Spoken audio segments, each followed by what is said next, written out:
Bonsoir à tous, bienvenue dans votre édition d'information locale. Au programme ce soir, de la glisse, de la compétition et de l'adrénaline avec les championnats d'Europe de wakeboard cable. C'est derrière moi au lac de Sesquières.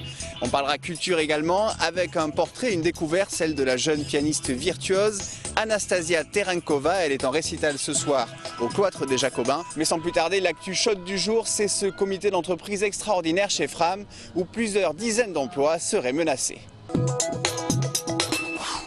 Fini les vacances chez Fram. Aujourd'hui se tenait le premier comité d'entreprise exceptionnel de la rentrée au siège du Voyagiste. Au cœur des discussions, le projet de plan social qui porte sur une quarantaine de postes pour la partie tour opérateur à Toulouse et 30 dans les agences partout en France. La direction du groupe n'en fait plus un mystère et même si elle ne souhaite pas s'exprimer avant le prochain CE à la fin du mois, elle a confirmé les chiffres et c'est sur cette base de travail que les discussions se sont engagées avec les représentants des salariés ce matin.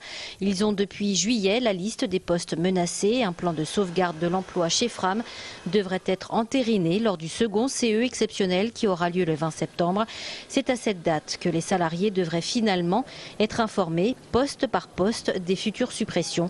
Le groupe Fram emploie 600 salariés en France. La rentrée scolaire, c'était hier. Aujourd'hui, c'est l'heure des comptes. Selon les premières remontées des syndicats, il y aurait 28 ouvertures de classes à prévoir en Haute-Garonne. Ici, à l'école élémentaire Château d'Ancely, il dénombre 4 élèves au-dessus du seuil d'ouverture. Alors, une ouverture de classe est demandée à grands cris par les parents d'élèves, par l'équipe enseignante également. Une décision sera prise lors du CDEN lundi 10 septembre. Voilà, nous appuyons très fort la demande d'ouverture de classe. L'école en a besoin énormément et en plus la spécificité de l'école d'Ancely, c'est que 25 élèves de sourds et malentendants sont accueillis ici. 7 élèves sont intégrés aussi dans les classes, quelquefois par demi-journée. Et si cette ouverture de classe n'a pas lieu, ces enfants ne pourront pas être intégrés. À ce propos, parents d'élèves et enseignants dénoncent également la suppression des RASED pour les élèves en difficulté. Dans le département, les effets de seuil ne sont pas rares, avec des classes à 31,8 ou 31,9 ne nécessitant pas d'ouverture. Nous sommes dans une situation, dans ce département-là, avec un taux d'encadrement qui revient 15 à 20 ans en arrière pour arriver à faire rentrer les élèves dans les classes. Ben on les bourre, on les bourre, on les bourre. C'est pas des conditions tolérables. Il faut ouvrir les classes partout où il y en a besoin. Et si le directeur académique n'a pas assez de postes, il faut qu'il le dise au recteur et que le recteur le dise au ministre. Il faut arrêter avec cette espèce de langue de bois où on annonce des rentrées techniquement réussies alors que les enfants dans les classes ne sont pas dans des conditions optimales pour rentrer.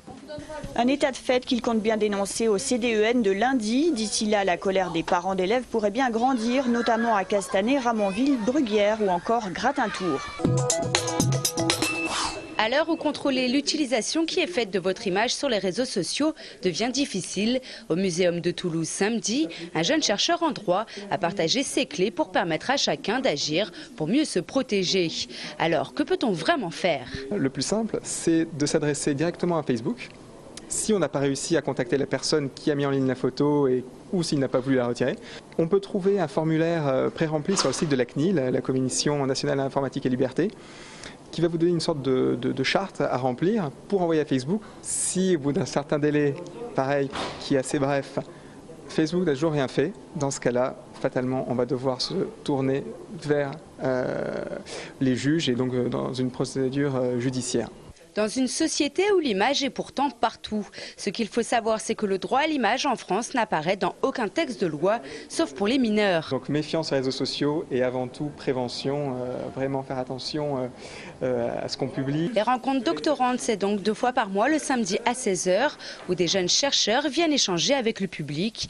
Les prochaines rencontres seront le 8 septembre, avec comme thème « Combien de cerveaux faut-il pour comprendre une notice ?» Anastasia Terenkova en récital ce soir au cloître des Jacobins. La jeune virtuose d'origine russe a répété un long moment en début d'après-midi. Une nécessité et un rituel d'avant-concert encore incontournable pour l'artiste. Moi j'aime bien répéter et je voudrais beaucoup changer ce rituel. Et par exemple de répéter très peu ou de faire plus dans la tête. Mais pour l'instant je suis encore très tactile. J'ai besoin de toucher l'instrument, voir la salle, un petit peu m'approprier le lieu. La scène, une expérience et une émotion particulière pour cette pianiste surdouée passée par l'école russe Gnessine et le Conservatoire national supérieur de Paris. L'acoustique de la salle est primordiale. J'imagine quelque chose, je le fais et après, si le retour me convient, c'est extrêmement agréable. Et ça me permet aussi, si vous voulez, de vivre ce moment, pas venant de moi, mais venant de l'extérieur. Et c'est assez magique.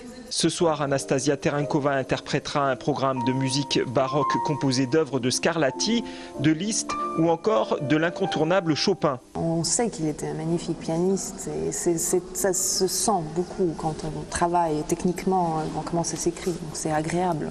Ce soir, en rappel, Anastasia Terenkova a prévu une œuvre tirée des Siciliennes de Vivaldi d'après Bach, sous les doigts de la jeune pianiste, un moment d'émotion intense qui laisse son auditoire hors du temps.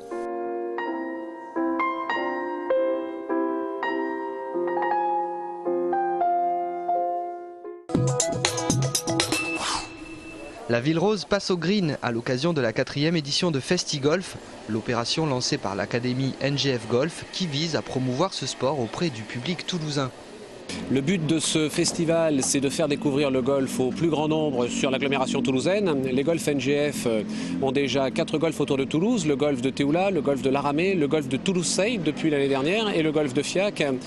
Et pendant 5 jours de mercredi, aujourd'hui jusqu'à dimanche, on va organiser des initiations gratuites pour tous les Toulousains et éventuellement les extérieurs de Toulouse qui veulent découvrir le golf. En fait, c'est un jeu de visée aussi. À l'instar du tennis ces 30 dernières années, les représentants du golf français souhaitent démocratiser la pratique de ce sport. Maintenant, tout le monde pratique le golf, plus de 10% des licenciés sont des jeunes. Et justement, maintenant, avec l'arrivée du golf aux Jeux Olympiques et la future Ryder Cup qui va se faire en 2018 en France, eh bien, on va essayer de convaincre un maximum de jeunes de venir pratiquer le golf de manière à avoir nos Français parmi l'élite et parmi les futurs vainqueurs de ces grandes manifestations. Initiation, animation et débat, FestiGolf c'est gratuit et ça dure jusqu'au 10 septembre prochain.